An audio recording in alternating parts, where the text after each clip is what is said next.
Hey everybody. So this is part B of Chapter 2 Monster. As a reminder, my mom loved me very much, but she was facing a monster she didn't know how to control or subdue. I mean, my brother didn't act anything like I did. He wasn't flawless, but he was more like a saint compared to me. In a way, that is how he became an object of scorn to me. I think I wanted him to be my partner in crime, my right hand man, my backup. He wouldn't even be a lookout. In fact, there were a few times that he flat out told me he definitely liked the criminal element that I was looking for. I couldn't trust him. He became an enemy, and I hated him for it. I was a problem child, but my mom was not going to give up on me.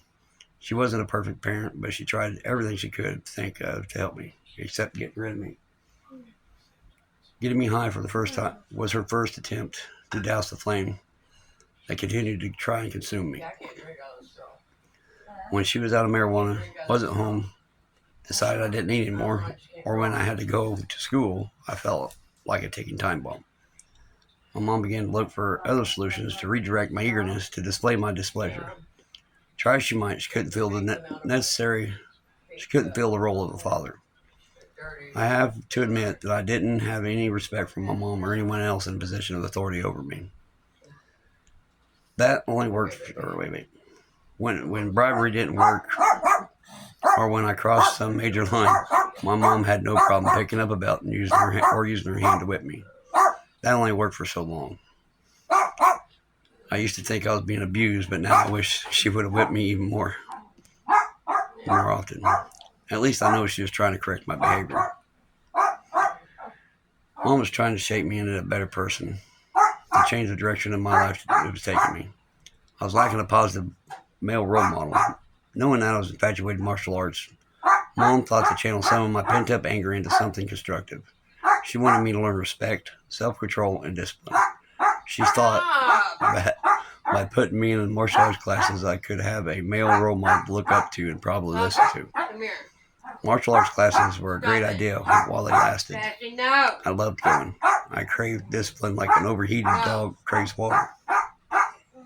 I was able to be physically active while learning to master my mind, emotions, and body.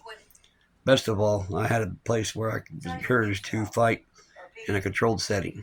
Did I mention I loved it? Of course, there were a few problems that arose. I was starving for attention, and martial arts provided a way to receive it positively. Naturally, I became attached to my teachers, but they never lasted very long. I'm not quite sure about all the reasons. I do know that we tended to move around a lot. One teacher is no longer available when we returned to the area. Another had lost his studio because of cocaine addiction. After enough disappointments, I gave up on the fantasy of becoming the next Chuck Norris. And I'm going to go ahead and end section B, part B, whatever here. And I'll have to do a part C, apparently, because I can only do 3 or 4 minutes at a time. Okay, so see you later. Stay tuned for number 3. Bye.